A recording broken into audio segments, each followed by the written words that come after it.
Hello students, welcome back to the channel. I hope you people are great, having fun in winters and preparing well for your board exams. हम कर रहे हैं class +2 का chapter aggregate demand, aggregate supply and related concepts.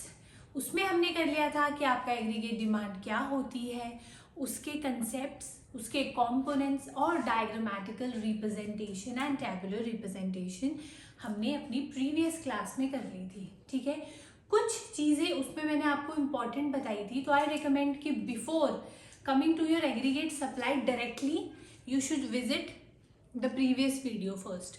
आप उसको आराम से देखिए, बहुत लंबी वीडियो नहीं है, छोटी सी वीडियो है, आप देखेंगे तो आप ही के काम आएगी। ठीक है, तो चलो स्टार्ट करते हैं आपका एग्रीगेट सप्लाई। बिफोर स्टार्टिंग, अगर आपको एग्रीगेट डिमांड में कोई प्रॉब्लम है, कोई कंसेप्ट आपको नहीं समझ में आया, you wanted me to explain it again, तो आप कमेंट सेक्शन में बता सकते हैं। चलिए अब आ जाते हैं आपका एग्रीगेट सप्लाई पर।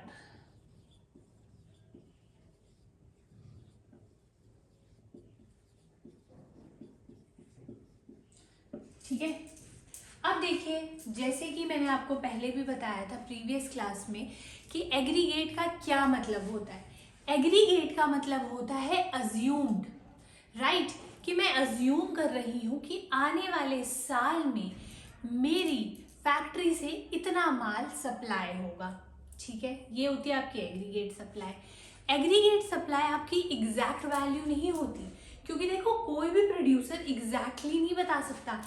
हम एक शॉर्ट टाइम के लिए एग्जैक्टली बता सकते हैं कि इस मंथ हम इतना सप्लाई करने वाले हैं। ठीक है, फॉर एग्जाम्पल 500 यूनिट्स सप्लाई करने वाले हैं, लेकिन पूरे साल का अज्यूम करना इज अ बिट डिफिकल्ट, तो इसलिए हम एक वर्ड यूज करते हैं जो होता है आपका एग्रीगेट सप्लाई। ये एक अज्यूम्ड वैल्यू होती है। ठीक है, तो देखो हमारा फर्स्ट पॉइंट जो है वो यही कहता है कि AS refers to planned production. ये क्या है? प्लान्ड, या आप इसको अज्यूम्ड भी बोल सकते हैं कि आने वाले समय में हम इतनी प्रोडक्शन करेंगे, जो कि एक अज्यूम्ड वैल्यू के ऊपर डिपेंड करती है। ठीक है, next, AS refers to flow of goods and services. Flow of goods and services, अब देखिए, as a producer I am producing a certain good, right, मैंने प्रोडक्शन करी और फिर प्रोडक्शन बंद कर दी, तो क्या वहां पर फ्लो हुआ?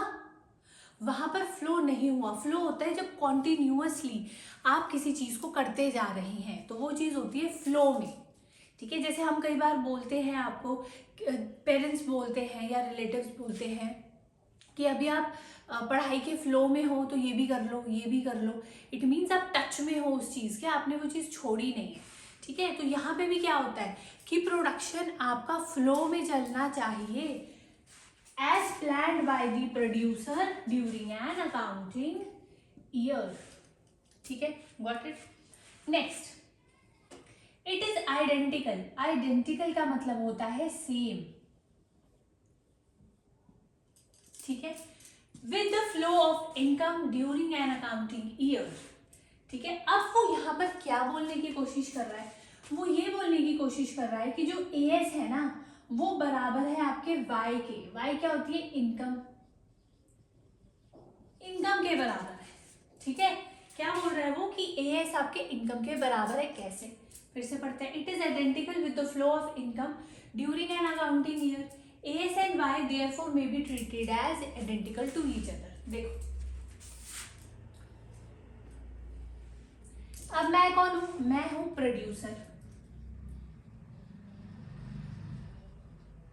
मैं प्रोड्यूसर हूं, मेरा प्रोड्यूसर। अब प्रोड्यूसर ने प्रोड्यूस किया कुछ,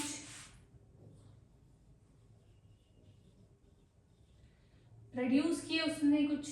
ठीक है, ये बॉक्सेस वो प्रोड्यूस कर रहा है। ठीक है, अब जब वो प्रोडक्शन करी उसने क्या करा? सप्लाई करी।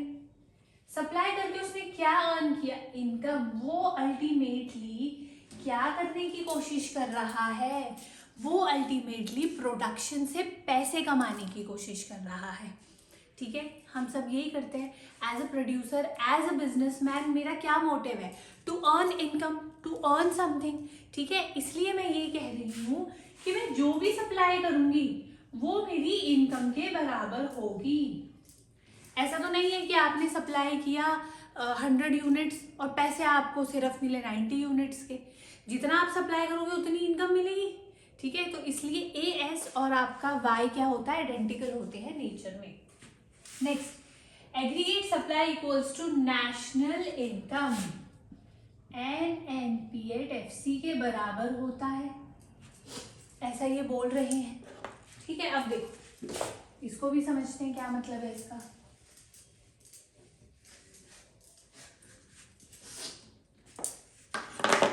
देखिए वो ये कह रहे हैं, ये कंसेप्ट इसी से रिलेटेड है थोड़ा थोड़ा। देखो नेशनल इनकम क्या होती है आपकी, नेशनल इनकम होती है income which is generated from all goods and services during a period of time, यही होती है शॉर्ट में अगर मैं कहूँ, ठीक है। विद इन दी इकोनॉमी, यही कहता है आपका नेशनल इनकम, कि जितने भी गुड्स एंड सर्विसेज प्रोड्यूस हुए हैं उनकी जो आपस में इनकम मिलाई जाएगी उसे कहा जाएगा नेशनल इनकम। और क्या हम एग्रीगेट सप्लाई में सारे गुड्स एंड सर्विसेज की बात नहीं कर रहे हैं, हम कोई पर्टिकुलर गुड की बात कर रहे हैं, नहीं। क्या हम कोई पर्टिकुलर आइटम की बात कर रहे हैं, नहीं। हम बात कर रहे हैं एग्रीगेट सप्लाई में ऑल गुड्स एंड सर्विसेज की, ठीक है। तो यहाँ पे भी ऑल गुड्स एंड सर्विसेज की बात हो रही है, नेशनल इनकम में भी ऑल गुड्स एंड सर्विसेज की बात हो रही है। तो इसलिए आपका, और अल्टीमेटली प्रोडक्शन आप किस लिए कर रहे हैं, इनकम के लिए, तो इसीलिए एग्रीगेट सप्लाई आपका नेशनल इनकम के बराबर होता है। Output is distributed two factors of production, ये क्या मतलब है, क्या मतलब है देखो इस चीज का, कि टोटल वैल्यू ऑफ आउटपुट, मतलब आप ये मान के चले कि अगर मैंने आउटपुट मेरा 500 रुपये का है, मतलब अगर आउटपुट समझ में नहीं आ रहा तो ऐसे समझो कि मैंने कुछ प्रोड्यूस किया, उस प्रोडक्शन पर मेरे को 500 रुपये मिले। अब क्या वो 500 के 500 मेरे हैं?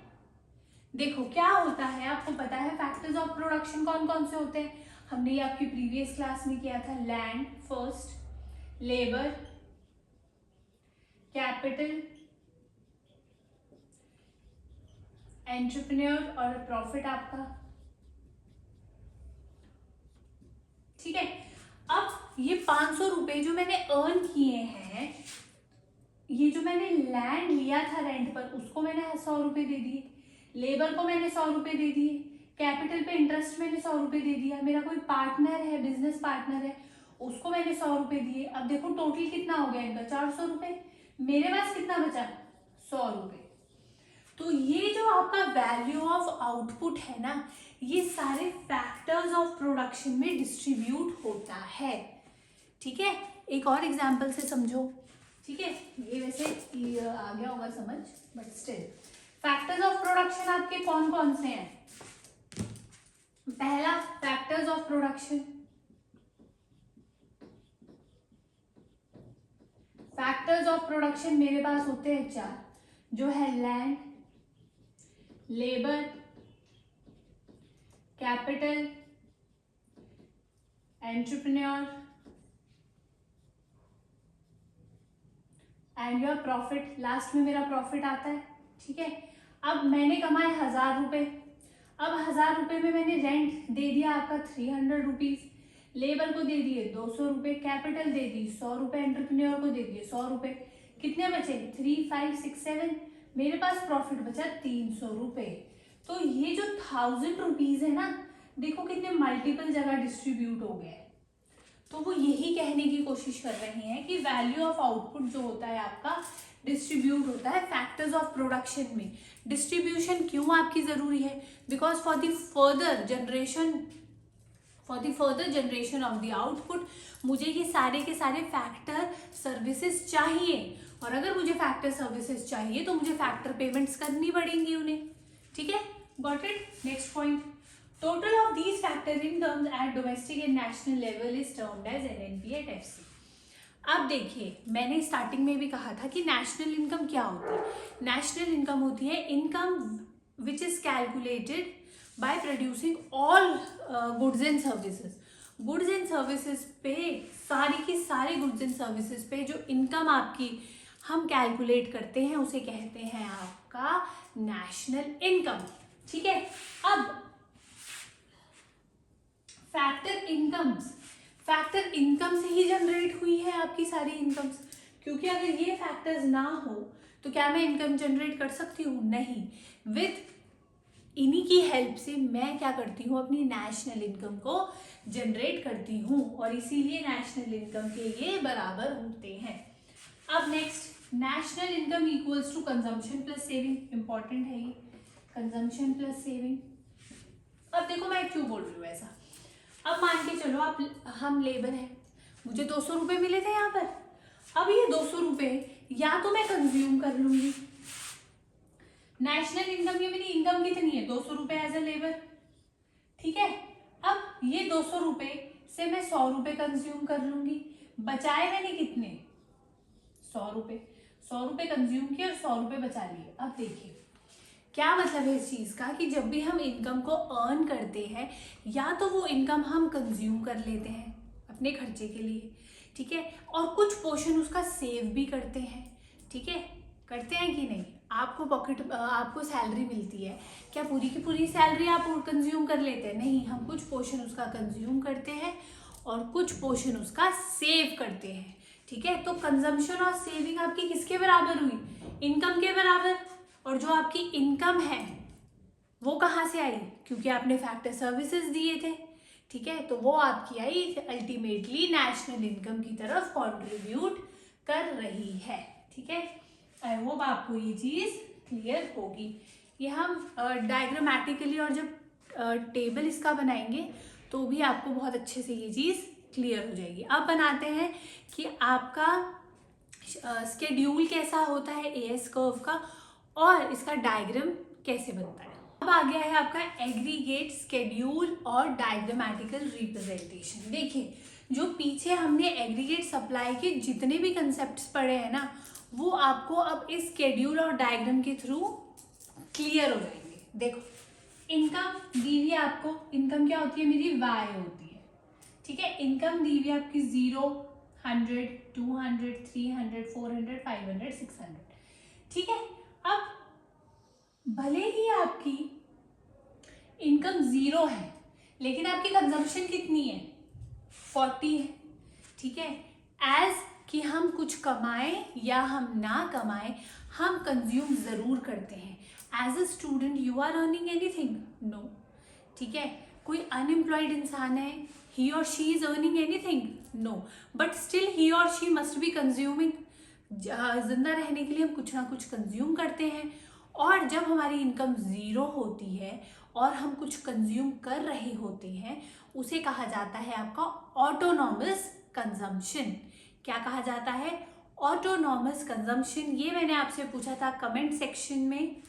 ठीक है, शायद किसी को पता नहीं था, इसलिए कोई कमेंट इस विषय में नहीं आया, तो मैं अब आपको बता देती हूँ कि ये था आपका ऑटोनॉमस कंजम्पशन। जब आपकी इनकम 0 होती है और कंजम्पशन की वैल्यू कुछ ना कुछ होती है, उसको हम रिप्रेजेंट करते हैं आपका ऑटोनॉमस कंजम्पशन को सी बार के थ्रू।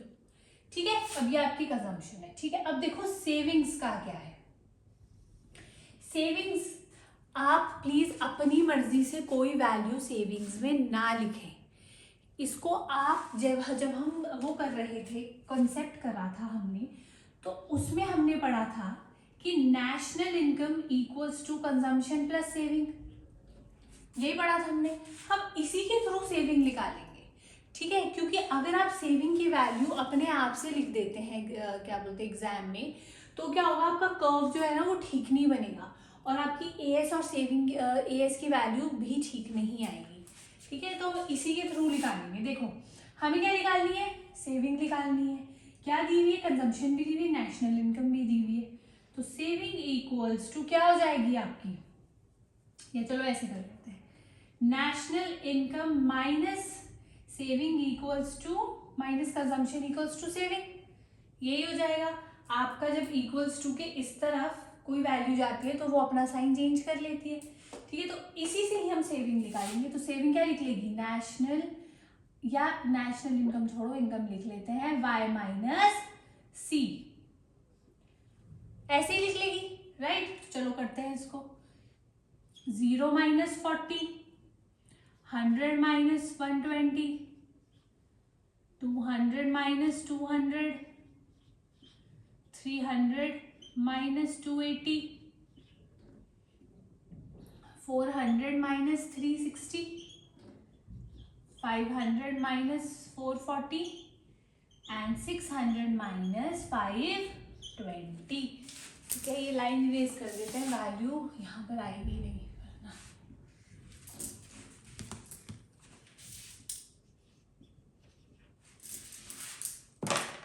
चलिए कितना आया, -20 बिकॉज -40 आया क्योंकि 0 के साथ हमने माइनस किया है। -20, 0, 20, 40, 60 and your 8। ठीक है, अब आपका AS क्या होता है, जो हमने कंसेप्ट में पढ़ा था वो हमने पढ़ा था कि AS is equals to consumption plus savings. ठीक है, और ठीक है देखो ये वही चीज आपकी रिपीट हो रही है। AS is equals to consumption plus saving, और AS आपके किसके बराबर होता है, नेशनल इनकम के। तो मैं ऐसे भी तो लिख सकती हूँ, इसको लिख सकते हैं कि नहीं, तो लिखिए कंजम्पशन प्लस सेविंग्स। कीजिए अपना 40 minus 40 इज अगेन 0, यहाँ आ जाएगा आपका 100, 120 minus 20, 100। ठीक है, अब नेक्स्ट क्या आएगा आपका, इन दोनों को अगर आप प्लस करेंगे तो 200, 300, 400, 500 एंड 600। तो ये आ गई मेरी AS की वैल्यू। अब हमने एक कंसेप्ट और पढ़ा था जिसमें लिखा था मैंने कि आपका AS is equals to Y। तो क्या आपकी इनकम की वैल्यू सेम मेरी AS की वैल्यू जैसी नहीं आई है? इसका मतलब मेरी कंसेप्ट्स भी ठीक थे और मैंने जो टेबल बनाया है वो भी ठीक है। ठीक है, यहाँ से आप पता लगा सकते हैं एग्जाम में कि हाँ मेरा टेबल ठीक बना है, क्योंकि जो आपने कंसेप्ट्स पढ़े हैं वो आपका टेबल प्रूव कर रहा है कि ठीक है। देखो अगर आप सेविंग की वैल्यू ना अपने आप से लिख दोगे तो वहाँ पर आपका AS में प्रॉब्लम आ जाएगी। ठीक है, आपके कंसेप्ट्स गलत हो जाएंगे। तो बेटर है कि आप कंसेप्ट्स के हिसाब से चले। चलो अब बनाते हैं इसका डायग्रामेटिकल रिप्रेजेंटेशन। इनकम आएगी आपके एक्स एक्सिस पे, कंजम्पशन एंड सेविंग्स आएगी हमारी वाई पर। अब देखिए इनकम 100 पे 100 थी, 200 पे 200, 300 पर 300, बिकॉज दोनों ये बराबर ही चल रहे हैं। 500 पे 500 एंड 6 पर 6। तो आपकी जो ये लाइन है ना वो इस तरह बनेगी।